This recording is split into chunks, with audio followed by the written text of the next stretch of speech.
আসসালামু আলাইকুম। আমি রিয়াজ আহমেদ বলছি নিউ ইয়র্ক থেকে।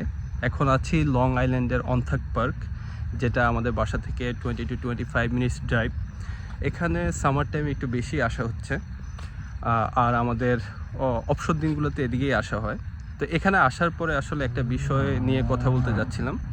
আমি দীর্ঘদিন হচ্ছে ভিডিও দিচ্ছি না বা ভিডিও করার সময় পাচ্ছি না। সো কথাটা হলো, বর্তমান যেই সিচুয়েশন চলতেছে, যে অবস্থা, জরুরি অবস্থা বলেন বা হচ্ছে অন্তর্বর্তীকালীন সরকারের আন্ডারে যেই সময়টা চলতেছে, এই সময়টার মধ্যে আসলে আমেরিকার ভিসা বা স্টুডেন্ট ভিসা এটার অবস্থা কীরকম বা কীরকম হচ্ছে, এই জিনিসটা আপনাদেরকে জানানোর জন্য। যেহেতু বাংলাদেশে যেটা হচ্ছে কোটা সংস্কার আন্দোলন, তারপরে হচ্ছে এক দফা থেকে স্বৈরাচার সরকারের পতন।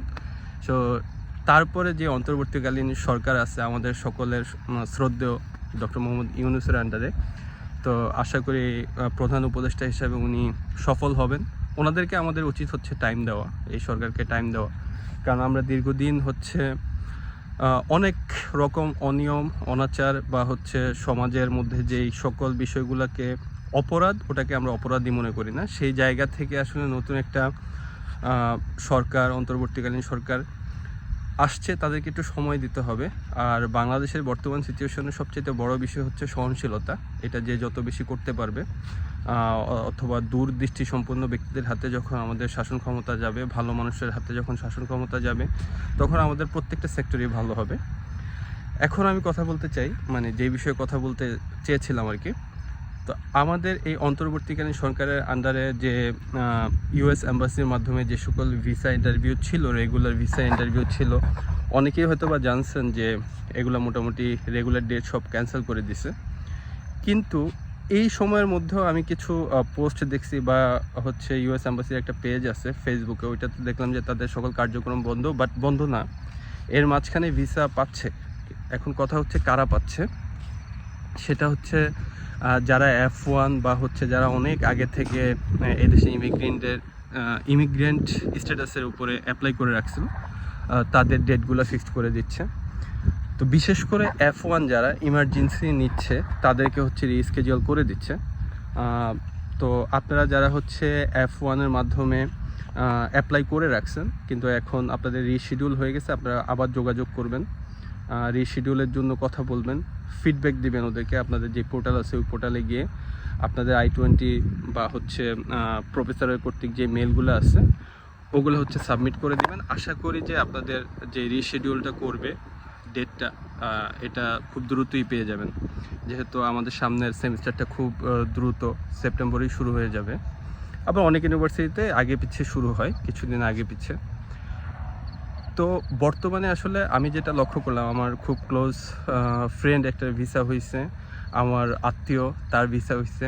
তো সকলে আসলে যাদের ভিসা হচ্ছে, অনেকে বর্তমানের পরিস্থিতিতে বলে যে আসলে ভিসা হচ্ছে না, বা হচ্ছে মোটামুটি এম্বাসি শাটডাউন, ভিসা হয় না।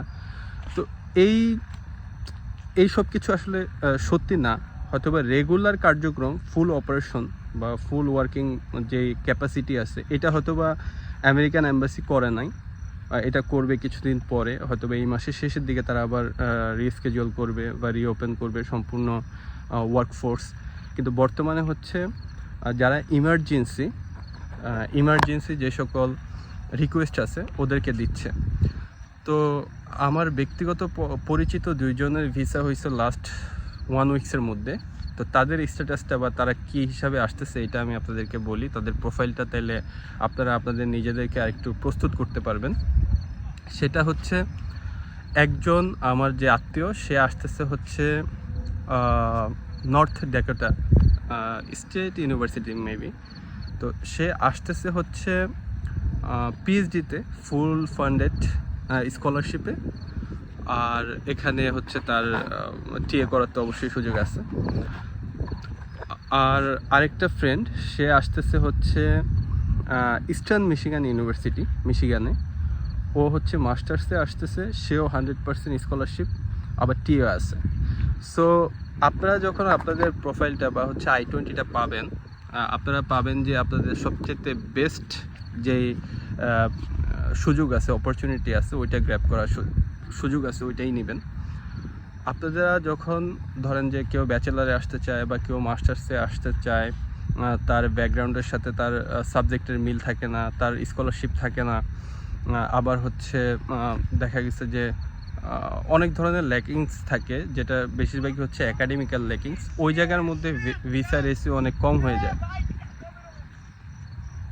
তো আমি আই থিঙ্ক যে আমার সাথে আমার ফ্রেন্ডরা আসছে, ওই যে ওরা আই থিঙ্ক ওরা মাছ ধরছে নাকি।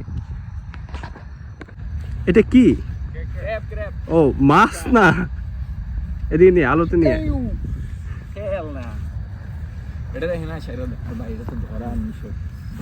এটা ঠিক মতো রাইখা দিতে হবে।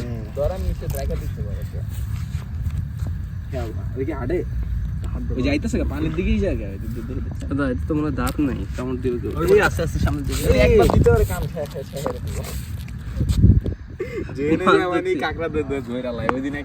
আচ্ছা, ও হচ্ছে আমার ফ্রেন্ড শামীম, এ হচ্ছে রাফি F1, আর এ মাত্র আসছে। কয়দিন হয়েছে তোমার? 2 সপ্তাহ। 2 সপ্তাহের মধ্যে চলে আসছে আমাদের আচ্ছা, আপনাদেরকে একটু ভিউটা দেখাই। এটা হচ্ছে অন্থাক পার্কের ভিউ, যেটা অনেক সুন্দর। এই যে মাছ ধরা মানুষ। আচ্ছা, অনুপ ভাইয়ের সাথে আমরা ফিশিং এ যাইতে বলছে, মেবি নেক্সট উইক। ফোন দিয়ে জানাবে। মাসুম হচ্ছে খুবই মানে কি বলবো, আমাদের নিউয়েস্ট পারসন আমাদের বাসার, যে ভিসা পেয়ে চলে আসছে। মাসুম, তুমি কবে ভিসা পাইছিলা? It's been a long time, like March 4. So আমার intake defer করা লাগছিল, that's why I got late. ও ইনটেক ডেফার করে দেন আসছো তুমি? ও আচ্ছা, মার্চ 4 আসলে বাংলাদেশে তখন স্বৈর শাসনই ছিল। তো এখন দেশ স্বাধীন হয়ে গেছে। স্বাধীনতার মুহূর্তে তুমি ভিসা তো আরো ভালোভাবে পাইতা।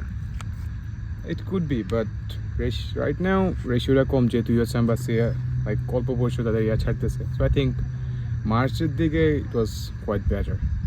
মার্চের দিকে রেশিও আরো ভালো ছিল, অনেক বেশি ছিল। লাইক যতটুকু আমি জানি ফেব্রুয়ারি মাসেও তেমন হচ্ছে, কেমন লাইক ভিসা রেশিও কম ছিল, লাইক a bit, বাট মার্চে অনেক বেশি পরিস্থিতি। যেটা সত্যি কথা বলতে, ভিসা রেশিও বলেন আর হচ্ছে ভিসা পাওয়ার যে সফলতা বলেন, সেটাকে আসলে আপনি আপনার রিকোয়ারমেন্ট বা কোনো কিছু দিয়ে মানদণ্ড আপনি করতে পারবেন না। কী কারণে ভিসা পাচ্ছেন না, কী কারণে পাচ্ছেন, এটা আসলে ডিসাইড করে ঠিক যেই মুহূর্তে আপনি ইন্টারভিউ দিবেন ওই জায়গাটা থেকে। আপনার ইন্টারভিউ ভালো হয়েছে, আপনি ভিসা পেয়ে গেছেন, আই থিঙ্ক যে আপনার সব কিছু 100% ইজ ওকে। আর আপনি ভিসা পান নাই, তখন দেখা যাচ্ছে যে আপনি সব কিছুতেই প্রবলেম। আপনি ওই কোন ইউনিভার্সিটি সিলেক্ট করছেন ওইটা হয়তো বা ওই ইউনিভার্সিটি সিলেক্ট না করে অন্য ইউনিভার্সিটি সিলেক্ট করলে হয়তো, এই সাবজেক্ট সিলেক্ট না করে অন্য সাবজেক্ট সিলেক্ট করলে হয়তো বা স্কলারশিপ আপনি একটু কম পাইছেন আর একটু বেশি পাইলে হয়তো, এরকম মানে 1000 কোশ্চেন অ্যারাইজ করে। আর যদি ভিসা পেয়ে যান, মানে সব কিছু ঠিক, সব কিছু আলহামদুলিল্লাহ ভালো। সো আমাদের আসলে সর্বোচ্চ যে জিনিসটা করতে হবে সেটা হচ্ছে চেষ্টা করতে হবে। কারণ হচ্ছে আমরা যেটা মনে করছিলাম যে এই যে একটা ক্রান্তিলগ্ন পার করতেছে দেশে বর্তমানে আইন পরিস্থিতি খুবই বাজে, সরকার নাই, রাস্তায় পুলিশ নাই, বিশৃঙ্খলা সব জায়গায়।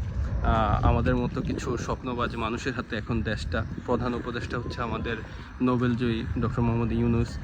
সো এদেরকে সাপোর্ট দিতে হবে। আর আইন শৃঙ্খলা বা হচ্ছে সব কিছু মিলায় পরিস্থিতি যতই বাজে হোক, এর মাঝখানেও ভিসা হচ্ছে, অর্থাৎ যোগ্যরাই ভিসা পাচ্ছে আর যোগ্যরাই হচ্ছে ভিসা পাবে। সো আপনি আপনাকে যোগ্য করে গড়ে তুলুন, আপনার ভিসাটা নিয়ে স্বপ্নের দেশে আসুন, উচ্চশিক্ষা নিন, এটাই হচ্ছে চাওয়া। আর সবচেয়ে চাওয়ার বিষয় হচ্ছে আমার দেশ থেকে একটা থার্ড ওয়ার্ল্ড কান্ট্রি বলেন আর উন্নয়নশীল দেশ বলেন, সেখান থেকে বেশি মানুষ আসবে, বেশি মেধাবীরা আসবে, তাদের গ্র্যাজুয়েশন এখান থেকে করবে, পোস্ট গ্র্যাজুয়েশন করবে, মাল্টিন্যাশনাল কোম্পানিতে জব করবে, দেশের রেমিটেন্সে প্রভাব রাখবে, তার উপরে হচ্ছে নিজের জীবনযাত্রার মানকে ভালো রাখবে, তার উপরে সমাজ দেশ অনেক কিছু দায়বদ্ধ, সেখান থেকে তারা তাদের সাপোর্ট দিবে।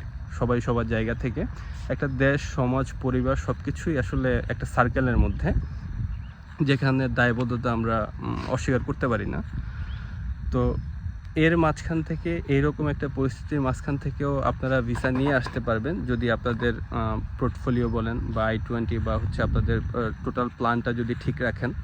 তা আমি ভিসা পাওয়ার ক্ষেত্রে সবচেয়ে বেশি যে জিনিসটাকে প্রাধান্য দেব সেটা হচ্ছে আপনাদের ইউনিভার্সিটি নির্বাচন, তারপরে হচ্ছে সাবজেক্ট নির্বাচন, স্কলারশিপের বিষয়টা, আইএলটিএসে ভালো স্কোর তোলা, সব কিছু মিলিয়ে যদি আপনারা ভালো স্কলারশিপ নিয়ে ভালো ইউনিভার্সিটি থেকে ভালো সাবজেক্ট নিয়ে দাঁড়ান, আপনারা এই পরিস্থিতিতেও নিঃসন্দেহে ইনশাআল্লাহ ভিসা পেয়ে যাবেন। আর আপনারা যেহেতু দাঁড়াবেন, তো আমি চাই যে আই হোপ আপনারা খুব ভালোভাবে দাঁড়াবেন। তো আজকে এই মতোই, আরেকদিন দেখা হবে ইনশাআল্লাহ। আসসালামু আলাইকুম, সবাই ভালো থাকবেন, সুস্থ থাকবেন।